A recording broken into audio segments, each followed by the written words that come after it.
Good morning students.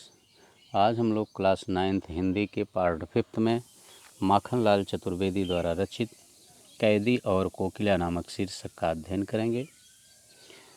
इस शीर्षक में पार्ट 4 तक हमने व्याख्या और 4 प्रश्नों का अध्ययन कर लिया है।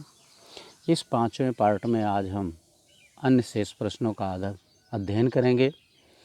तो आइए हम प्रारंभ करते हैं। इसमें आज का पहला और पाठ का 5वां प्रश्न जो है उसे देखते हैं। भाव स्पष्ट कीजिए। इसमें हमें भाव स्पष्ट करना है।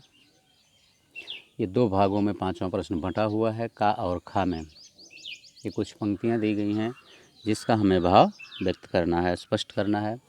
देखते हैं 5वें का मृदुल वैभव की रखवाली सी कोकिल बोलो तो। देखिए, इसमें कोयल से कवि प्रश्न करता हुआ कह रहा है कि हे कोयल। यहाँ मृदुल वैभव का मतलब है कि कोयल की मीठी और कोमल आवाज़ से कवि कह रहा है कि हे कोयल, तुम्हारी आवाज़ अत्यधिक कोमल और मीठी है, उसके बाद भी तुम वेदनापूर्ण आवाज़ में चीख उठती हो। कोकिल बोलो तो, हे कोयल, इसका क्या कारण है? इस तरह का कवि उससे प्रश्न कर रहा है कोयल से। तो ये था इसका भाव। दूसरा देखते हैं 5वें का खा। हूँ मोट खींचता लगा पेट पर जुआ, खाली करता हूँ ब्रिटिश अकड़ का कुआं। हूँ मोट खींचता लगा पेट पर जुआ, खाली करता हूँ ब्रिटिश अकड़ का कुआं। ये पंक्तियाँ आपने पढ़ी हैं। देखिए, इसमें कवि जो है वो जो भी स्वतंत्रता संग्राम सेनानी है वो कवि के साथ जेलों में बंद हैं। तो कवि वहाँ अंग्रेज़ सरकार द्वारा, सैनिकों द्वारा दी जाने वाली यातनाओं का वर्णन करते हुए कह रहा है कि अंग्रेज सरकार कैदियों से पशुओं के समान व्यवहार करवाती है, पशुओं के समान परिश्रम करवाती है।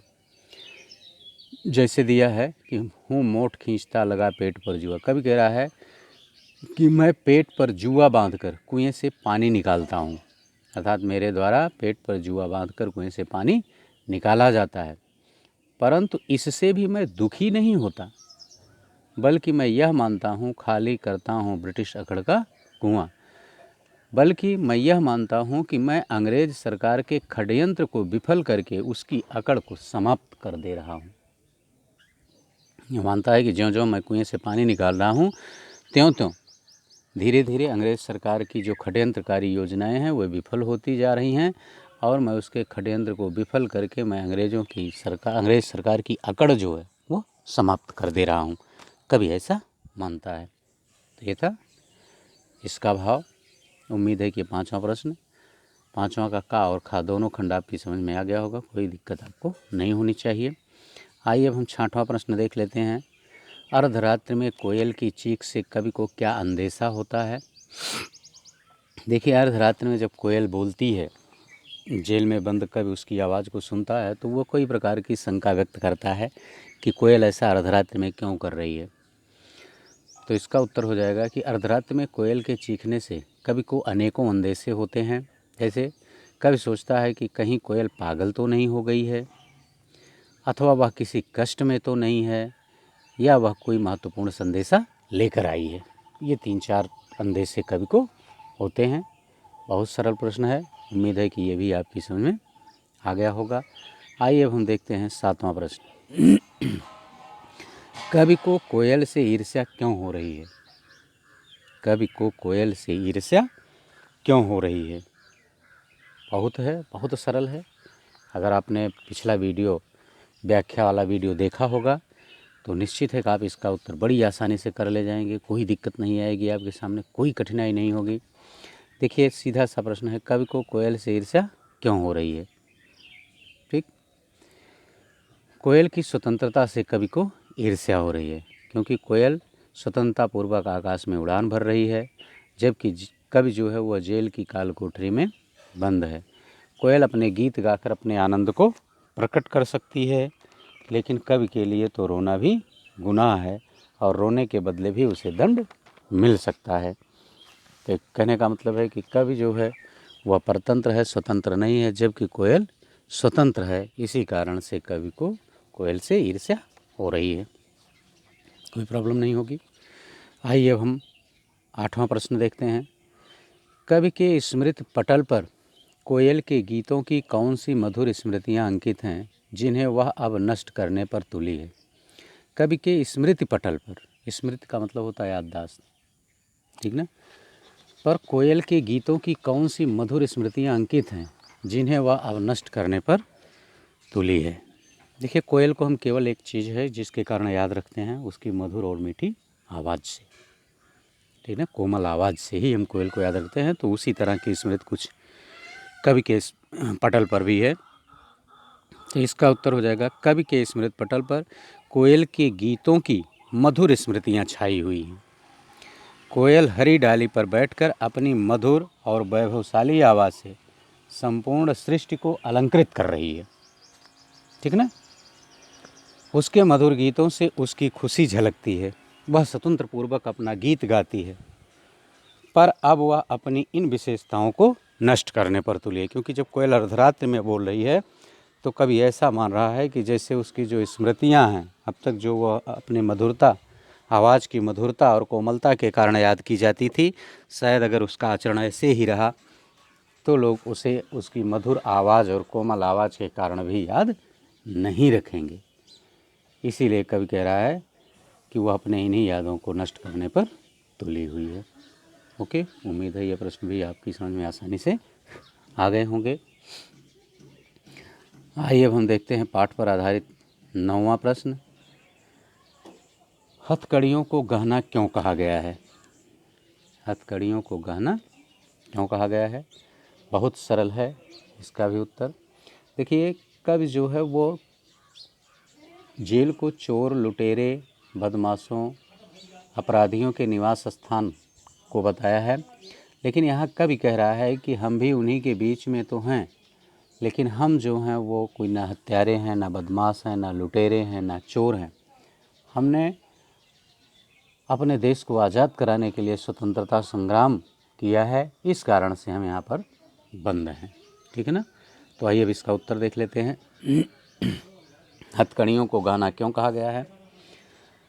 कवि ने हथकड़ियों को गहना इसलिए कहा है क्योंकि वह स्वतंत्रता संग्राम में भाग लेने के कारण अंग्रेज़ सरकार ने उसे हथकड़ियाँ पहनाई हैं, इसलिए हथकड़ी पहनना कवि के लिए गौरव की बात है।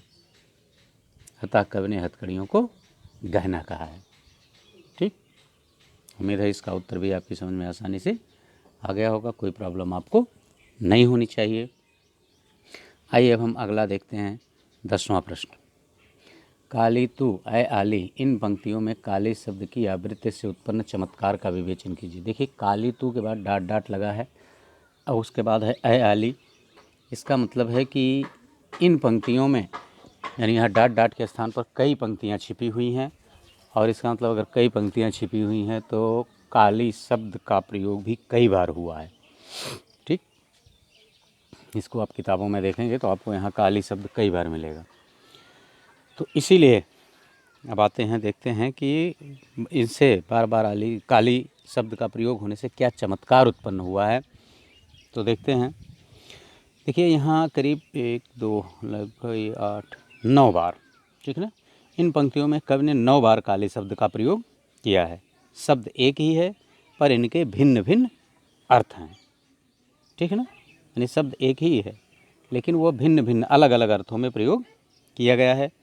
कहीं यह अंग्रेज़ सरकार के काले शासन को संबोधित करता है तो कहीं वातावरण की कालिमा और कैदियों की निराशा को व्यक्त करता है, ठीक है ना।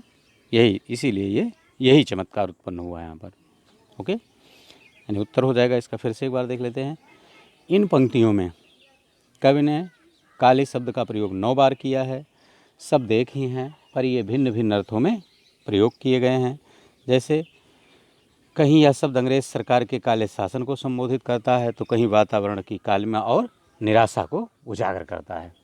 ठीक, उम्मीद है इसका उत्तर भी आपकी समझ में आ गया होगा।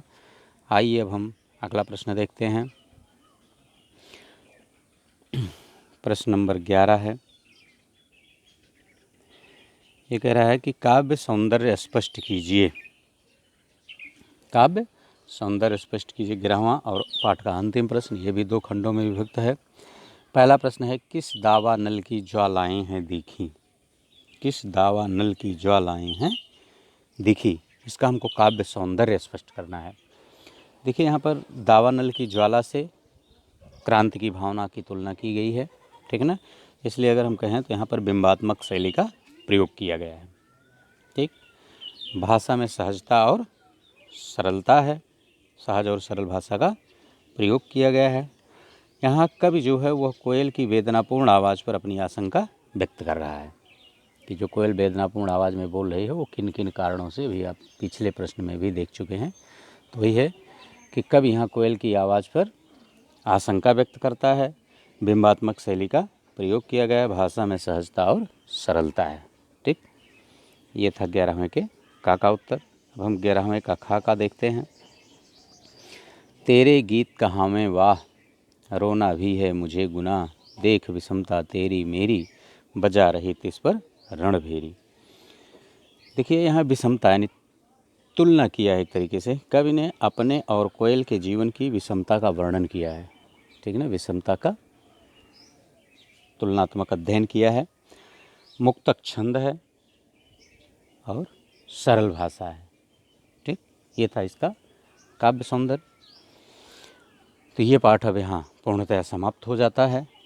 उम्मीद है कि आपको कोई प्रॉब्लम नहीं होगी इस पाठ को समझने में। यदि आप पूरा वीडियो देखते रहेंगे, जो 5 पार्ट इस पाठ के बने हुए हैं, 5 पार्टों को आप विधिवत देखिए, उनका अध्ययन कीजिए, आपको कहीं कोई प्रॉब्लम नहीं आएगी।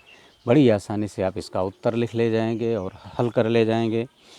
यदि आप इस चैनल को सब्सक्राइब नहीं किए हैं तो चैनल को सब्सक्राइब कर लें, जिससे कोई भी नया वीडियो अपलोड किया जाए तो उसका नोटिफिकेशन आपके पास पहुंचता रहे। इसलिए आप बेल आइकॉन भी दबा दीजिए। इस वीडियो को लाइक और शेयर करना ना भूलें। कमेंट करके हमें यह ज़रूर बताएं कि आपको यह वीडियो कैसा लगा। बस इस वीडियो में इतना ही। इसके आगे के चैप्टर को लेकर के हम नेक्स्ट वीडियो में आपके समक्ष पुनः उपस्थित होंगे। Thank you.